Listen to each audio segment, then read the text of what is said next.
할렐루야. 아멘. 네, 오직 사랑 안에서 참된 것을 가로 열고 말, 가로 닫고 하여 이렇게 나와 있죠. 네, 나중에 궁금하실 텐데 나중에 말씀드리겠습니다. 코비드 바이러스로 인한 전 세계적으로 팬데믹 상황이 벌써 1년을 넘었고 이러한 팬데믹은 우리 삶의 거의 모든 부분에 큰 영향을 미쳐왔습니다. 그동안 많은 질병들이 우리를 공격해 왔지만 코비드 19과 같이 전 세계적으로 위협을 주는 질병도 아마 역사상 처음이었던 것 같습니다. 다행인 것은 이제 미국에서 백신을 맞은 사람의 숫자가 늘어나면서 점점 안정화되고 있다는 소식입니다. 그러나 백신만으로는 완벽하지 않기 때문에 어쩌면 백신을 한 번 더 맞아야 된다. 또 어떤 사람들은 내년에 또 맞아야 된다라는 말도 들리고 있습니다. 제가 목사이다 보니 그리고 저희 아내는 학교 선생님이다 보니 저희 가족은 백신 주사를 싫어하지만 맞기 싫어도 빨리 맞아야 되는 상황이었습니다. 아무래도 교회에서 많은 사람들을 만나고 어르신들도 만나고 또 아이들도 많이 만나기 때문에 저희 가족은 지난주까지 주사를 다 맞았습니다. 빨리 맞으려고 그러다 보니까 그 스테이트 팜 스테디움 저희 집에서 한 1시간 한 4, 50분 걸리는 데인데 거기서 주사를 맞았습니다. 두 번째 백신 때는 줄이 굉장히 줄어들었는데 처음 맞으러 갔을 때는 차에서 기다리는 시간만 2시간이 걸렸습니다. 그때 차 기름도 별로 없는 상황이라서 이러다가 차가 서버리면 어떡하나 이런 걱정도 하면서 그 긴 줄을 기다렸던 기억이 있습니다. 그렇지만 무엇보다 저는 이렇게 백신을 왜 이렇게까지 맞아야 되는가 라는 생각을 그 수백 대 되는 차 속에서 생각을 해봤습니다. 그러면서 백신을 맞는 것, 백신 주사와 그리스도의 복음에는 참 비슷한 점도 있고 다른 점도 있구나 생각을 해봤습니다. 코비드의 원인은 코비드 바이러스가 원인입니다. 그러나 복음은 인간의 죄가 죽음의 원인이라고 말하고 있습니다. 코비드 바이러스에 감염되면 어떤 사람은 그냥 슬쩍 넘어가기도 하지만 어떤 사람은 죽을 수도 있는 치명적인 병입니다. 그러나 죄는 모든 인간을 죽게 만드는 더 무서운 존재입니다. 제가 뉴스를 찾아보니까 코비드 바이러스 청정 지역, 어떤 나라가 코비드 바이러스 없나 그런 자료가 있더라고요. 그래서 올해 2월 달 현재 그 코비드 19이 보고되지 않은 나라들 명단이 나온 거예요. 혹시 아는 나라, 가본 나라 있으면 속으로 한번 손을 들어보시면 좋을 것 같아요. 첫 번째가 아메리칸 사모아, 두 번째가 쿡 아일랜드, 세 번째가 페더레이트 스테이트 오브 마이크로네시아. 제가 이거는 선교에 갔다 온 곳입니다. 그리고 네 번째가 키리바티, 다섯 번째가 나우루. 이 나라는 가장 작은 나라랍니다. 그리고 여섯 번째가 니루, 일곱 번째가 노스 코리아. 북한은 공식적으로 발표를 안 했답니다. 숨기고 있는 거죠. 코비드 바이러스 보고를 안 했다는 거예요. 그리고 팔라우, 그리고 피트칸 아일랜드, 세인트 헬레나, 주로 남태평양에 있는 섬들. 그러니까 이제 거기는 외부 출입을 막으면 병을 보호할 수 있겠죠. 그렇지만 2달이 지난 지금 어떤지는 모르겠습니다. 코비드 바이러스는 청정 지역이 있을 수 있습니다. 그렇지만 죄에는 청정 지역이 없다는 말씀입니다. 코비드 바이러스의 치료제는 공식적으로 현재까지는 백신이 유일합니다.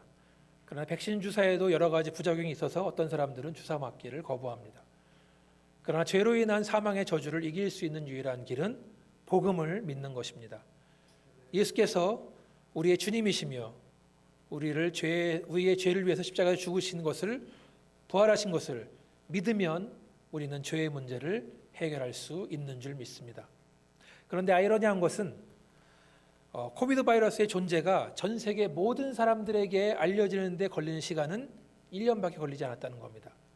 지구촌 어느 곳에 사는 사람일지라도 코비드 바이러스와 백신 주사 소식은 못 들은 사람이 없을 것입니다.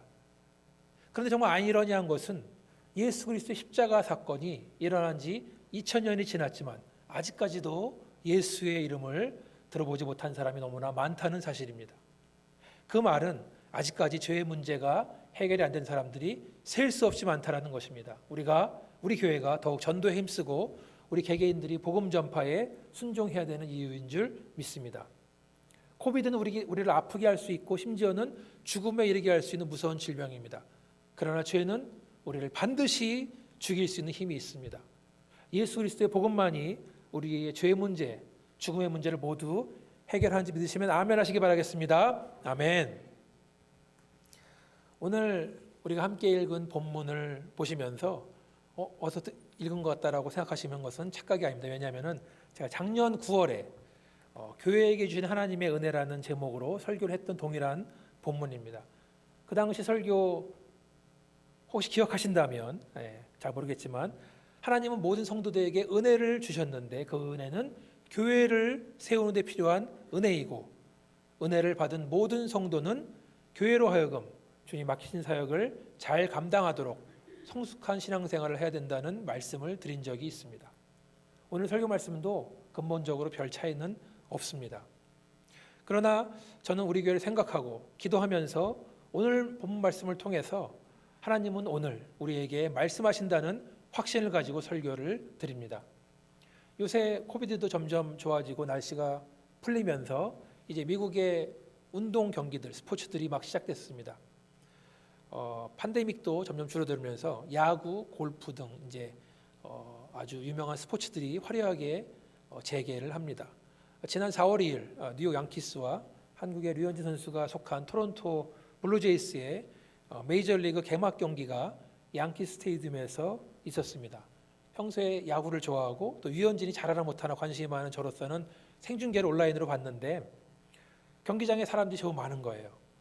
근데 그 해설자의 말을 들어보니까 이날 경기의 수용 인원의 경기장의 수용 인원 한 20%, 그러니까 한 1,800명이 들어왔다 그럽니다. 그리고 경기장에 들어오려면 백신 주사를 맞았다는 증명서, 여러분 하얀 종이 있죠? 아니면 지난 48시간 내에 코비드 검사 음성이 나왔다는 증명서가 있어야만 입장이 가능하단 말입니다. 얼마나 야구를 보고 싶었으면 저렇게까지 해서 야구를 봐야 되나라는 생각을 했던 기억이 있습니다. 제가 두 개의 경기장 이야기를 들려드리겠습니다. 둘 중에 어떤 게 맞는 것인가 한번 생각해 보시기 바라겠습니다. 제가 이야기를 드릴 때 한번 머릿속으로 그림을 그려보시기 바랍니다. 어떤 경기장에 들어갑니다. 수만 명이 앉은 관객석에는 주민은 성도들이 가득 차서 발디딜 틈이 없습니다. 운동장을 보니까 예수님이 감독으로 있고 목사님들, 전도사님들, 선교사님들이 운동복을 입고 경기에 참여합니다. 드디어 김 목사라는 선수가 나와서 안타를 칩니다. 관객석에서 박수가 터져 나옵니다. 저 목사님 작년 타율은 이러이러하다. 막 이야기를 나눕니다. 또 다른 목사님 나옵니다. 이번에 홈런을 쳐 득점합니다. 또 관객에서는 박수가 터져 나옵니다. 저 목사님은 설교를 참 잘한다. 저 선교사님은 벌써 선교지에서 교회를 몇 개를 세웠다 그러더라. 등등. 이 경기장은 마치 콘서트장에 입장한 것처럼 많은 사람들이 환호하고 기뻐하고 열광의 도가니에 빠진 듯한 경기장의 모습입니다. 입장료가 전혀 아깝지 않은 모습입니다. 자, 이 그림이 과연 맞는 그림일까? 또 다른 경기장의 모습입니다. 운동장에서 뛰는 선수들은 모두 평신도들입니다. 그리고 목사와 교회 리더들이 바로 감독과 코치진들입니다. 드디어 김 집사님이 안타를 터뜨립니다. 관객석에서 환호성과 기쁜 음성이 들리는데 과연 누가 관객석에 앉아 있을까요? 네, 바로 하나님과 천군 천사들이 경기장을 꽉 채우고 응원을 하고 있습니다. 김 집사 잘한다. 이 집사 정말 잘한다. 화이팅! 그렇습니다. 두 번째 경기장의 유일한 관객은 바로 하나님이십니다. 천사들은 그저 하나님 옆에서 시중을 들면서 성도들을 응원하고 있는 것입니다. 두 번째 경기장의 모습은 한 교회가 한 팀으로 나왔다는 거죠. 여러분, 어떤 경기장의 모습이 올바른 모습입니까? 어떤 경기장이 하나님이 원하시는 경기장의 모습입니까? 두 번째 경기장, 하나님이 유일한 관객이시고 하나님을 예배하는 대상으로 하나님을 온전히 기쁘게 드리는 경기장이야말로 진짜 경기장, 진짜 교회의 모습인 줄 믿습니다. 아멘. 우리는 하나님의 영광을 위해 살고 있습니다. 교회는 하나님의 영광을 위해서 존재하고 있습니다. 우리는 지금도 예배를 통해서 하나님 한 분에게만 예배를 드리고 있는지 믿으시면 아멘 하시기 바라겠습니다. 아멘. 누가복음 10장 15절 말씀 함께 읽어보겠습니다. 누가복음 10장 15절 시작. 내가 너희에게 이르노니 이와 같이 죄인 한 사람이 회개하면 하나님의 사자들 앞에 기쁨이 되느니라. 누가복음에 세 가지 비유가 나오는데요. 잃어버린 드라크마의 비유, 잃어버린 양의 비유, 그리고 잃어버린 아들에 대한 비유가 나옵니다. 이 세 가지 비유들의 공통적인 주제는 바로 잃어버린 한 사람이 구원받는 사건, 즉 한 사람이 회개하면 하늘에서 하나님이 천사들과 함께 기뻐한다는 말씀입니다. 한 사람이 구원받으면 천국에서 잔치가 열린다는 말입니다. 오늘 빅토리아 자매가 침례를 받을 예정인데 이미 천국에서는 잔치가 벌어진 줄 믿습니다. 저와 여러분의 복음을 향한 헌신, 우리 교회가 하나님의 구원의 도구로 쓰임받을 때 천국에서는 잔치가 벌어집니다. 하나님은 참으로 기뻐하시는 줄 믿으시면 아멘 하시기 바라겠습니다. 아멘. 오늘 함께 읽은 본문 말씀 보니까 하나님을 기쁘게 해드리는 일, 이 귀한 사명에는 어떤 특정한 사람들만 해당되는 것이 아니라 우리 모두에게 해당된다는 말씀입니다. 다시 말해서 우리 모두는 경기장에서 시합을 하고 있는 선수라는 것입니다. 오늘 7절 말씀을 보니까 우리 각 사람에게 그리스도의 선물의 분량대로 은혜를 주셨나니, 13절에 보니까 우리가 다 하나님의 아들을 믿는 것과 아는 일에 하나가 되어, 16절에 보니까 그에게서 온 몸이 각 마디를 통하여 도움을 받음으로 연결되고 결합되어 각 지체의 분량대로 역사하여, 각 사람, 우리가 다, 온 몸이, 각 지체가, 이 말들은 모든 사람들, 우리 모두를 의미하는 줄 믿습니다. 즉 우리 모든 사람들이 하나님의 은혜를 받아서 교회를 세우는 일에 헌신하고 있다는 말씀입니다. 우리 모두가 하나님을 아는 것과 믿는 것에 하나가 된다. 즉 모두가 다 매일 아침에 경건의 시간, 또 성경 공부를 통해서 하나님의 아들 예수를 믿는 것과 아는 것에 하나가 된다는 말씀입니다. 그리고 교회의 모든 사람들이 연결되어 있기 때문에 함께 자라난다는 것입니다. 우리가 한 몸이라면 우리 몸의 어느 부위라도 영양분이 다 공급되고 신경으로 연결되어 있어야 되는 것입니다. 그래야만 모든 지체들이 골고루 잘 성장한다는 말씀입니다. 우리 몸의 일부가 몸통과 고립되어 있다면 그 몸은 건강하지 않은 몸이 된다는 말씀입니다. 교회의 머리가 예수 그리스도이며 우리는 그의 몸된 교회로서 모두 연결되어 있는 줄 믿습니다. 한 부위가 아프다면 모든 몸이 아픈 것이고, 반대로 몸이 건강하다는 말은 모든 부위들, 모든 지체들이 다 건강한 것인 줄 믿습니다. 그와 반대로 몸의 한 부분만 특별히 건강하고 몸의 다른 부분이 약한 것, 이것도 건강한 몸이 아닌 줄 믿습니다. 옛날에 어렸을 때 제가 보았던 만화 중에 주먹대장이라는 만화가 있었습니다. 혹시 아시는 분 계실지 모르겠는데요. 주먹대장에 나오는 주인공은 오른쪽 주먹이 일반 사람보다 몇 배가 큰 거예요. 그래서 그 주먹을 들고 불쌍한 사람을 도와주고 악한 사람들을 물리치는 내용이었습니다. 그러나 어느 특정한 부위, 한 부위만 크고 강한 것은 건강한 몸이 아닙니다. 균형 잡힌 몸이 아닙니다. 오히려 어디가 아픈 것입니다. 한 몸이 되었다는 것은 우리가 흔히 말하죠. 슬픔도 함께하고 기쁨도 함께 나누는 것이다라고 말합니다. 그런데 제가 질문을 드리면 함께 슬퍼하는 것이 더 쉬울까요? 아니면 함께 기쁨을 나누는 것이 더 쉬울까요? 사람들이 말하지만 죄송하기를 슬픔을 나누는 게 더 쉽다고 합니다. 왜냐하면 다른 사람의 기쁨을 나누는 것은 왜 어려울까? 배가 아파서. 사촌이 땅을 산 배가 아프다 그러는데 다른 사람들이 잘 안 된 것은 너무나 공감을 하고 너무나 쉽게 이해를 하는데 그리고 그게 나라면 어땠을까라는 공감을 많이 한다 그럽니다. 그렇지만 남이 잘 된다면 그렇게 순수하지만 않은 기쁨이 있다고들 하죠. 그러나 사랑하는 여러분, 하나님 만드신 교회, 하나님 만드신 한 몸은 다른 지체가 잘 되는 것도 내가 잘 되는 것으로 생각하고 함께 기뻐할 수 있는 줄 믿습니다. 다른 사람의 슬픔도 나의 슬픔을 여기고 함께 그 무거운 짐을 짓는 것을 믿으시면 아멘 하시기 바라겠습니다. 아멘.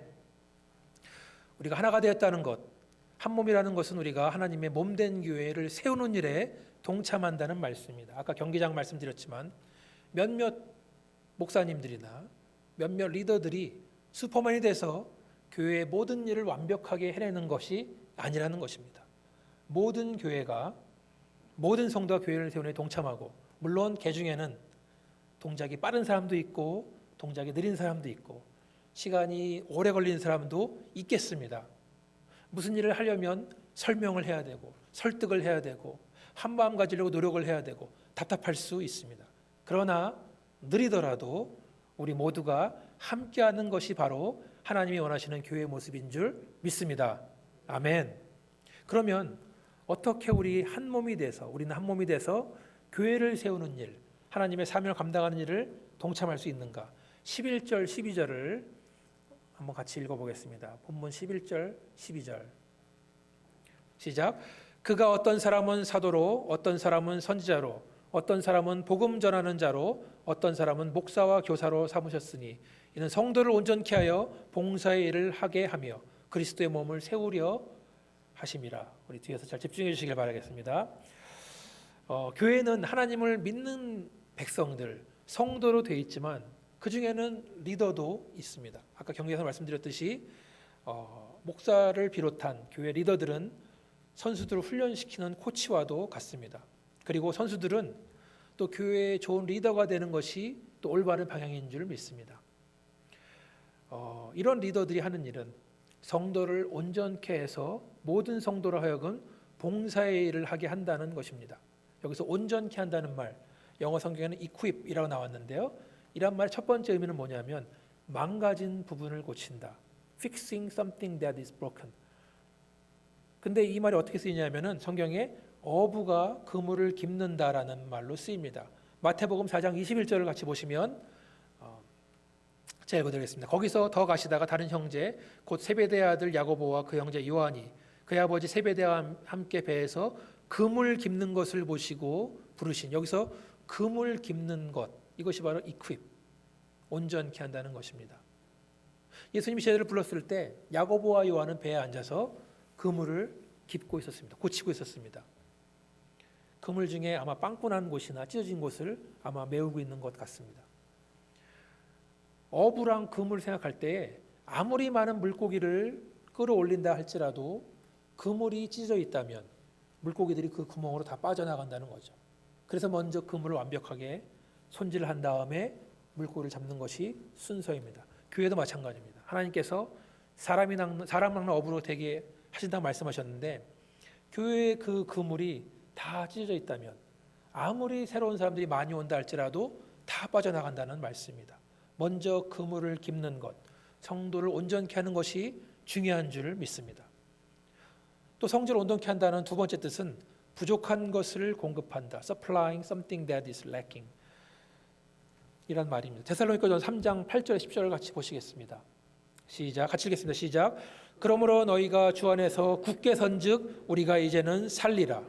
우리가 우리 하나님 앞에서 너희로 말미암아 모든 기쁨으로 기뻐하니. 뒤는 준비 안 했나 봐요. 너희를 위하여 능히 어떠한 감사를 하나님께 보답할까. 주야로 심히 간구함은 너희 얼굴을 보고 너희 믿음이 부족한 것을 보충하게 하려 함이라. 자, 지금 사도 바울은 지금 비록 데살로니가 교회 교인들과 몸은 떨어져 있지만 디모데로부터 받은 보고에 의해서 교인들의 신앙생활을 정말 잘한다는 말을 듣고 이제 내가 살겠다라고 말하는 겁니다. 그리고 계속해서 그들을 위해 기도하는데 앞으로 만나게 될 것도 기도하지만 교인들의 믿음 중에서 부족한 것을 보충하기 위해서 기도한다라고 말하고 있습니다. 여기서 부족한 것을 보충한다는 말도 성도를 온전케 한다는 말과 같은 말입니다. 함께 성장함에 있어서 부족한 것들을 공급해 줌으로써 건강하게 자라게 한다는 말씀입니다. 자, 이렇게 성도를 온전케 함으로 고장난 것을 고치고 필요한 물자를 대주고 함으로써 무슨 일이 일어난다는 것입니까? 그리스도의 몸, 즉 교회를 온전히 세운다는 말씀입니다. 우리가 함께 예배를 드림으로써, 함께 성경 공부를 함으로써, 함께 봉사를 함으로써, 또 아침마다 개인적으로 경건의 시간을 가짐으로써 더욱더 온전해지고 더욱더 건강해지는 교회가 되는 줄 믿습니다. 마지막으로 우리가 한 몸을 온전히 이루는 목적, 우리가 성장하는 목적은 무엇인가? 본문 13절을 보니까 이렇게 나와 있습니다. 우리가 하나님의 아들을 믿는 것과 아는 일에 하나가 되어 온전한 사람을 이루어 그리스도의 장성한 분량이 충만한 데까지 이르리니. 그리스도의 장성한 분량이 충만한 데까지 이른다는 것입니다. 다시 말해서 예수님 닮는 삶을 산다는 것입니다. 잘 기억하시기 바랍니다. 어떤 특정한 목사를 닮는 것이 아닙니다. 특정한 인물을 닮는 것이 아닙니다. 예수를 닮고 그분의 장성한 분량에까지 이르러야 한다는 것입니다. 어느 누구라도 사람이라면 우리를 실망시킵니다. 어느 누구라도 아무리 훌륭한 사람이라도 예수님의 자리를 대신할 수는 없는 것입니다. 우리가 평생을 살면서 닮아가야 될 분, 따라가야 될 분, 그거는 바로 예수 그리스도인지 믿으시면 아멘 하시기 바라겠습니다. 아멘. 그럼 어떻게 해야 예수님의 장성한 분량이 충만한 데까지 이를 수 있는가? 14절에 보니까 이는 우리가 이제부터 어린아이가 되지 아니하여 사람의 속임수와 간사한 유혹에 빠져 온갖 교훈의 풍주에 밀려 요동하지 않게 하려 함이라. 어린애 같은 신앙은 무엇입니까? 사람의 속임수에 속고 간사한 유혹에 빠지는 신앙, 이것이 바로 어린아이 같은 신앙입니다. 세상의 온갖 교훈, 철학, 풍주에 빠져서 요동하는 것이 바로 어린아이 같은 신앙입니다. 우리가 더 이상 어린아이 같은 신앙에 머무르지 않고 성장하는 방법, 속임수에 속지 않고 간사한 유혹에 빠지지 않고 세상의 온갖 풍조, 다시 말해서 생명의 가르침이 아닌 참된 진리가 아닌 가르침에서 벗어날 수 있는 유일한 방법은 바로 성경 말씀인 줄 믿습니다. 성경을 읽고 성경을 배우고 성경을 암송하고 묵상하는 방법만이 어린아이 신앙에서 벗어나는 것인 줄 믿습니다. 히브리서 5장 12절에 14절 같이 한번 읽어보시겠습니다. 시작. 때가 오래되었으므로 너희가 마땅히 선생이 되었을 터인데 너희가 다시 하나님 말씀의 초보에 대하여 누구에게서 가르침을 받아야 할 처지이니 단단한 음식은 못 먹고 젖이나 먹어야 할 자가 되었도다. 이는 젖을 먹는 자마다 어린아이니 의의 말씀을 경험하지 못한 자요. 단단한 음식은 장성한 자의 것이니 그들은 지각을 사용함으로 연단을 받아 선악을 분별하는 자들이니라. 아멘. 어린아이들은 단단한 음식을 먹지 못합니다. 이유식, 아마 음식을 빻아서 갈아서 부드럽게 만든 다음에 만든 음식만 먹고 소화할 수 있습니다. 그렇지만 여러분, 그런 것보다 정말 단단한 음식이 더 맛있고 몸에도 좋습니다. 아직까지 남들이 떠다주는 이유식 혹은 젖병에 의지하는 사람들은 성경에 보니까 말씀을 경험하지 못한 자라고 했습니다. 성숙한 그리스도인들은 지각을 가지고 말씀을 대합니다. 읽고 생각하고 자기의 삶을 돌아보고 반성하고 다짐하고 결국에는 연단을 받음으로써 악한 세상 속에서 선한 것이 무엇인지 구별할 줄 아는 사람이라고 했습니다. 부모님의 돌봄 혹은 케어기버의 절대적인 돌봄에서 머무르는 것이 아니라 성장하고 성숙해서 이전까지는 배우던 사람에서 가르치는 사람으로, 도움을 받던 사람에서 도움을 주는 사람으로, 봉사의 대상자에서 봉사를 하는 사람으로 바뀌시기를 주님의 이름으로 축원합니다. 아멘. 계속해서 그리스도의 장성한 분량이 충만한 것은 무엇입니까? 15절 말씀 보겠습니다. 15절. 오직 사랑 안에서 참된 것을 하여 범사에 그에게까지 자랄지라. 그는 머리니 곧 그리스도라. 자, 한국어 성경에는 오직 사랑 안에 참된 것을 하라라고 했는데 성경의 원어나 아니면 영어 성경을 보면은 speaking the truth in love. 다시 말해서 오직 사랑 안에서 참된 것을 말하라라고 나와 있습니다. 사랑 안에서 참된 것을 하라라고 하면 조금 수동적으로 보이는데 사랑 안에 참된 것을 말하라라고 하면 매우 능동적으로 보입니다. 우린 사랑 안에서 참된 것을 말할 줄 아는 관계가 되어야 됩니다. 사랑 안에서 참된 것을 하는 관계가 되어야 되는 줄 믿습니다. 그런데 참된 것은 말하지만 그 안에 사랑이 바탕이 되어 있어야 한다는 것입니다. 사랑 없이 참된 것을 말하는 것은 어쩌면 지적질밖에 되지 않을 수 있습니다. 사랑 없이 말하는 것은 또 다른 뻔한 가르침밖에 될 수 없는 것입니다. 참된 것을 말하는 용기가 중요합니다. 그러나 사랑 안에서 말하는 것이 더 큰 용기와 희생이 필요한 줄 믿습니다. 야고보서 2장 15절 17절 함께 보겠습니다. 시작. 만일 형제나 자매가 헐벗고 일용할 양식이 없는데 너희 중에 누구든지 그에게 이르되 평안히 가라, 뒤에 준비하나 봐요. 덥게 하라, 배부르게 하라 하여 그 몸에 쓸 것을 주지 아니하면 무슨 유익이 있으리요. 이와 같이 행함이 없는 믿음 그 자체가 죽은 것이라. 중요한 말씀인데, 행함이 없는 믿음은 죽은 거라 했었는데 저는 여기서 믿음이란 말을 사랑으로 바꾸고 싶습니다. 행함이 없는 사람은 죽은 사랑이다. 헐벗고 일용할 양식이 없는 형제나 자매가 몰라서 평안하지 않은 것이 아닙니다. 몰라서 추운 것이 아닙니다. 몰라서 배고프거나 몰라서 필요한 것을 구하지 못하는 것이 아니라는 겁니다. 그 사람의 필요를 보았다면, 그 사람을 사랑하는 마음이 있다면 말보다 그 필요한 것을 줌으로써 사랑을 보여주는 것이 용기와 희생, 즉 사랑 안에서 참된 것을 행하신 것인 줄 믿습니다. 우리 교회는 사랑으로 가득한 교회, 사랑으로 충만한 교회, 무슨 일이 있더라도 사랑이 본바탕이 되어서 사랑이 흔들리지 않는 교회가 되기를 주님의 이름으로 축원합니다. 얼만큼 사랑하느냐? 예수 그리스도에게까지, 예수 그리스도만큼 사랑해야 되는 줄 믿습니다. 예수님 우리에게 어떤 사랑을 보여주셨습니까? 예수님은 말로만 하늘에서 땅을 향해서 우리를 향해서 이렇게 해라 저렇게 해라 말씀하신 것이 아니라 직접 사람이 돼서 우리에게 오셨습니다. 예수님은 자기의 제자들이 다 배반할 거 알았지만 그들을 끝까지 사랑하셨습니다. 예수님은 십자가에서 죽기까지 우리를 사랑하셨습니다.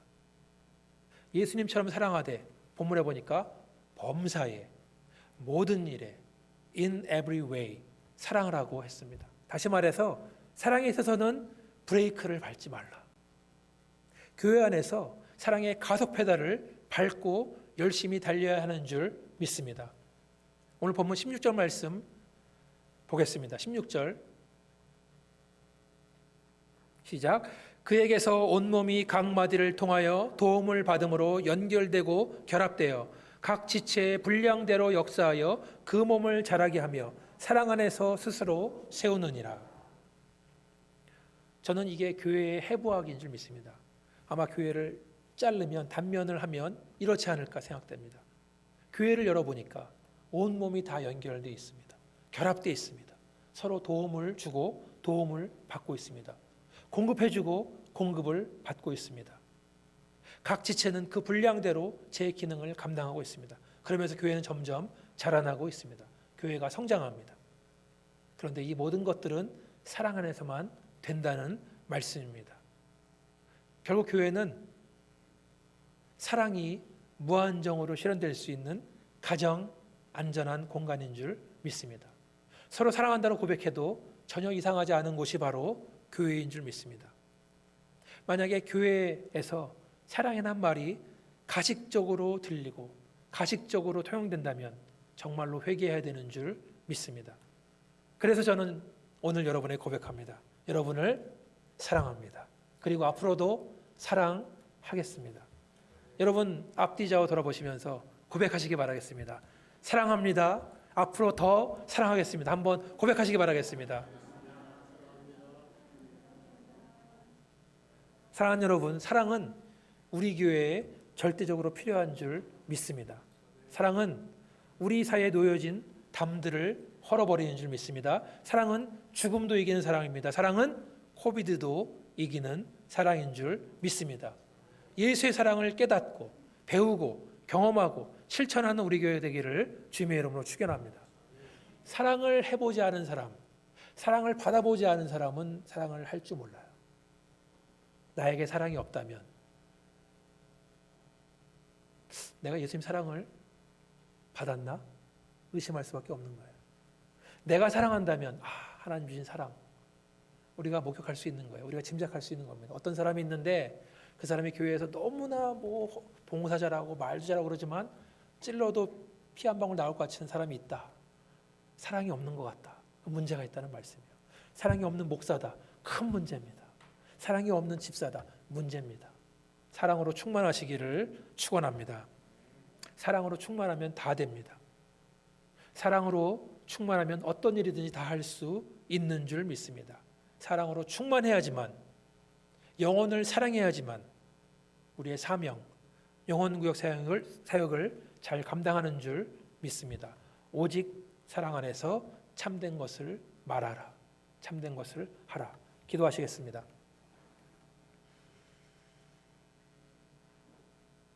주님의 종으로서 헌신된 우리들, 최선을 다해서 하나님을 섬기며 몸된 교회를 세우는데 헌신할 수 있도록 하나님 도와주시옵소서.